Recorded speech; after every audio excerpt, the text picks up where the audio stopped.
the train station, and now they have this. They just redid their patio. I just went there a couple weeks ago. It is absolutely enormous, and it's packed at happy hour. It's crazy what the craft beer industry is doing in the state. And I think it's great. You know, they're into like people down in Texas are drinking this stuff on the East Coast. I think it's good. Speaking of that, are you going down that route of bottling and packaging and going to distribution yet? Or are you guys? So another thing that you'll miss by not being at the Imperial on the 9th is that we're dragging their beer into the Imperial. We're going to make that happen. She's going to do it? Yeah. That's great. Yeah, and starting next week, we'll going to start distributing into bars. So I did get the note if the baby comes on the 6th, I can go. So wait, what is that? Your permission slip? Just start pumping her full of raspberry tea. That's seriously, red raspberry tea. Trust me. That's goofy. Drive her down the train tracks. It worked. It worked. My brother-in-law's wife mowed the lawn. She's like, "Get this baby out of me!" And she went mowed the lawn for 3 hours and went into labor. Like, are you kidding me? Do you have a lawn to mow? Not me, no. We can mow the green, I guess. Send her over to my house. I got 3.5 acres to mow. Right. And it's bumpy. I don't have any grass, and I still hire a landscaper. I'm such an idiot. Do you hire somebody to pick the papers off your front porch? No. They go to recycling. Okay. I don't even read them. He reads them on his Kindle. What are you talking about? Yeah, I read the paper online. I don't even know why I have the Sunday paper for the coupons and all that. I don't even know why I have the paper the rest of the week. Anyway, they still make those. It's almost more expensive to get the paper than the coupons. Well, in the center, honestly, I bought a Sunday paper for no other reason this week than my kid's birthday party is Saturday, and he wants to do a fire in the fire pit and make s'mores. So I bought a newspaper to have fire material. Just have kindling. Just have kindling wood. Yeah. You didn't have any printouts you could burn? Hey, computer paper doesn't burn quite. It's a newspaper. He's got Windows 95 books coming out of his nose he could burn, but no, I got to keep those for posterity. And he keeps someone might need them. MS-DOS books. No, I have to look it up. But sometimes books. I've still got my DOS 622 installed. Well, of course he does. Yes. Of course he does. I can't comment. Really? I might. I don't think I have 6. I have 611. Yeah. Anyway, I've got my Windows 311 for work groups, diskettes. Windows Me. No, I actually. There is a value to that. I remember calling Dave up on Christmas Eve back in 2002, saying, "Dude, I'm in alert. I'm at Stephanie's parents' house. I need a Windows 95 CD." That's right. That was it. Was because I was watching 24, and you called me. And I need a Windows 95 install CD, and I'm like, got it. Come on over. I need this. We make fun of you until we need you. Of course. You lost me at DOS. Right. You put the thing in and you turn it and it go. Yeah, exactly. Command what? No, so good. So it sounds like everything's going really well for you. Getting into bars and that kind of stuff. How are the I've seen you've been taking part in a couple competitions and that kind of stuff. How's that going? The competitions are going great. I don't know if you saw the M Live competition. Yes. So we got voted. I tried to rig that for you, but I got involved too late. Sorry. That's all right. So we got voted in the top 4 for Metro Detroit, Good for which you. put us in the top 38 in the state. Nice. That's awesome. Yeah, and so we got to be on the beer tour and got a full review of it. And, of course, Reuben egg rolls was their favorite thing. Ah, yes. Are you ready to go into restaurants or other bars? Not yet. Well, we're going into bars, so we're going to hit all the major multi-taps. Yeah. I was going to say, BFD, that's a no-brainer. Yeah, BFD, One-Eyed Betty's, Slows. Those are the type of places we're going to go into to start. So back to the competition, was it a particular beer that was voted, or was it a combination? Was it? No, it was best brewery. So best brewery, okay. Yeah, so it was a combination of food, atmosphere, beer. All around. So, and we got kind of the best of the rest. Which was cool. I mean, we were still top 38 after it was 150 breweries. We're in the top 38. That's not bad. Yeah, that's fantastic. And they raved about our Reuben egg rolls, and they raved about our Ninja Chicken. The Ninja Chicken. Ninja Chicken Pale Ale. And you know what? My one beef they should was always win for that name. That's all. When you went to Rochester Mills, or if you went to Great Baraboo, back in the day, you drink their craft beer, and you drink 3 of them, and it felt like you ate a 58-ounce T-bone steak. You couldn't belch, and it just sat right here. And I just had the most amazing burp off mic, and that's a credit to your beer. Wait, is that why we muted his mic for the first time? Right. No, but it's like the old don't want to say fallacy because everyone's going to make fun of me, but the old thing about craft beer is that it's just heavy and it sits, and this is actually, it's very refreshing. It's what a beer should be. Anyway, It's drinkable. Absolutely. I'll agree. Yeah. Well, yeah, you can have more than one and not feel wrecked. Speaking of which, here's it a depends. growler. At 9.6% or 9.1%, Yeah. sorry. Yeah, 9.1, you have a couple, you might yeah. feel wrecked, but No, cool. We could do this. We could do this segment to the end of time, but I think we're up on a break. We're getting close. I mean, We're getting close. We got a few minutes.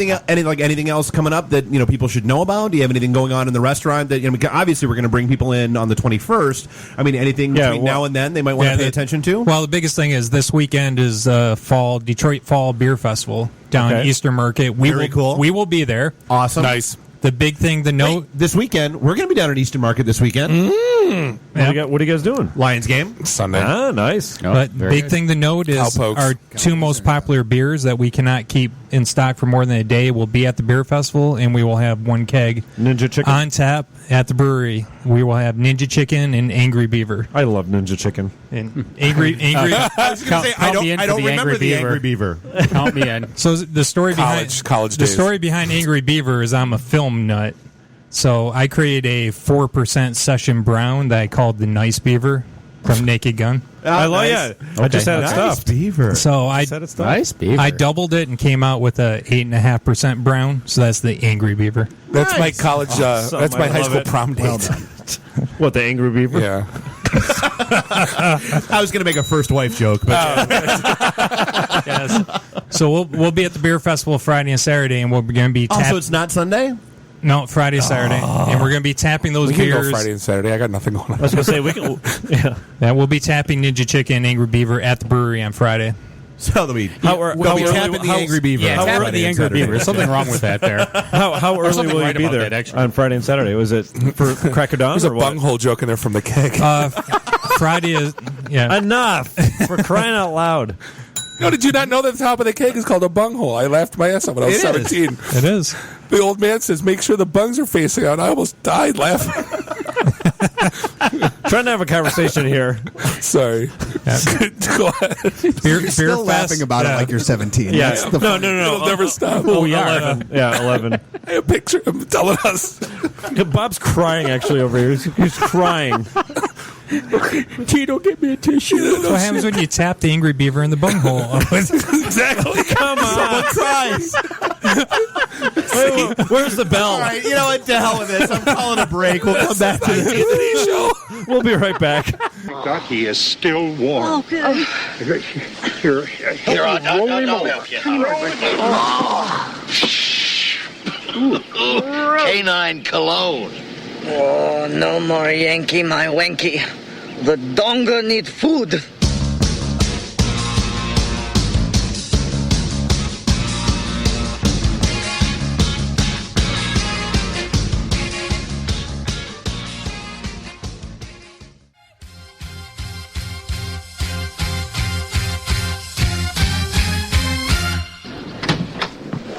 She just had a cramp. Here, what she's got. Look at her. Now, will you please be quiet? We don't want to announce to everyone that she has her period. So those guys who thought we had to get married feel pretty stupid right about now, huh, Padre? Dre? Did you download the soundtrack to this? I'm listening to the songs. I'm like, how did you get that? Padre. I am the master. Yeah, this is the IT and the D show presented by DetroitNet.org here in the Raw Radio X Studios, Russell Industrial Center, Midtown, Detroit, Michigan. Yes, we have stopped laughing. It took a while. Yeah, well, my face literally hurts. See what happens when you bring in 9% beer. Karen needs a cup. Karen needs a cup. See what happens when you bring in 9% beer. It turns into giggle fest like we were. Six guys, one girl, one cup. Is that what that is? Pretty much, yeah. Red Solo cup. This is a little reminiscent of my show an hour ago. I was the only woman in the studio. And your fishnets rip, so we're... I don't. That's another story. All right, so here we are back in. I just lost all train of thought. And I've got nothing. No, so we were talking with Mark at Falling Down about everything going on in our event there on Thursday, the 21st of November. That actually should be. I'm looking forward to it. I'm happy to see that the place is still doing well and love supporting local. That's the whole point. I mean, that's what we do. So talking local, I guess let's dive in with the other Mark and talk about Marketplace Homes and what you've got going on. So I always thought, obviously people that listen to sports. Wait, is this Bob or Mark?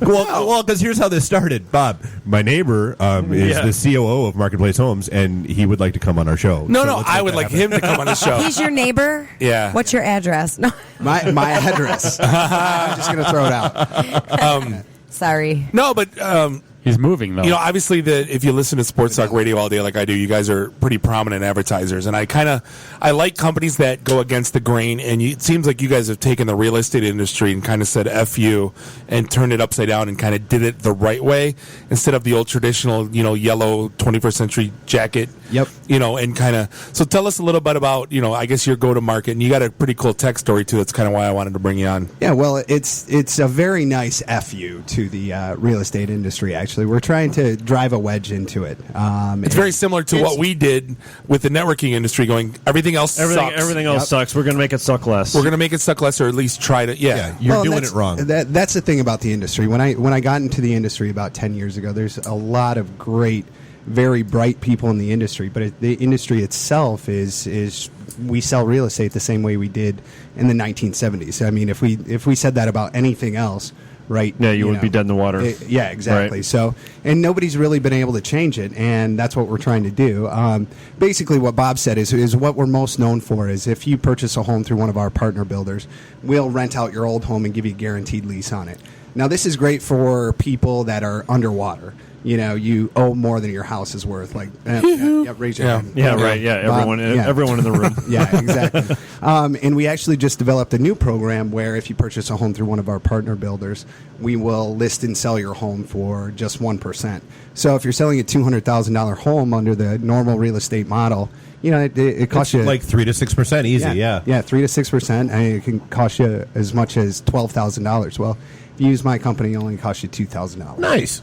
Yeah. Kind of like that. So, and one of the coolest things that we've been able to do is we're actually using technology and also the telephone, as unsexy as it sounds to sell real estate. We're using the telephone, using technology. Well, traditionally, when you were talking about this at the bar, what you guys are doing, traditionally, the real estate agent, they're, I don't want to say schmoozing, but it's sometimes you just want to be left alone. You don't want to talk to anybody. You just want to see the house. How much does it cost? And that's exactly what we do. And what's great about our company is, yes, we're here local. We're in Detroit, but we've been able to scale what we do across the entire country. Right now, we're in 20 different markets, and we do it all from right here in Livonia, Michigan, which is really very awesome.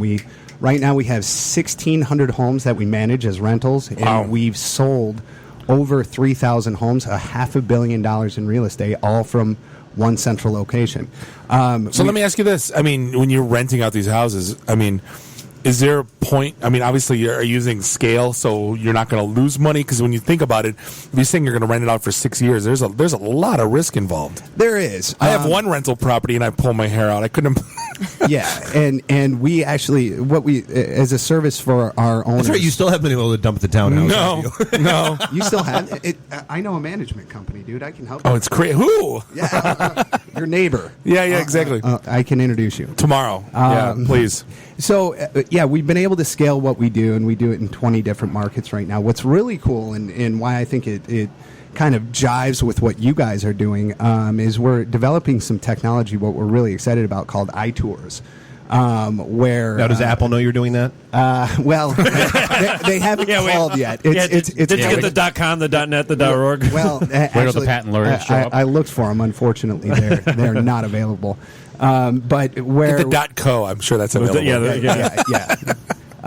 .me. But we can use technology and kick the lights in a home, unlock the doors, and send you a push notification on your phone when somebody's looking at your house. And we can, open a home in Atlanta from right here in Detroit, walk you through, do a FaceTime tour of it, let you walk through, and then lock it up when you leave. Let the owner know if. Are you using like X10 or what are you using? We're actually working with a company called, and ironically, don't call Apple. They're called iRule. And the technology for home automation, it's not new. It's not unique, but nobody's ever really applied it to real estate like we are. So let me get this straight. So remotely, you're unlocking a house. That's correct. You're not physically there. Somebody's standing in the front porch saying, "Okay, I'm here at the front porch. Unlock the door. Let me in." That's correct. Boom, you hit a key. Yep, absolutely. So how do you address liability? I mean, obviously there's nothing in the house, or there could be something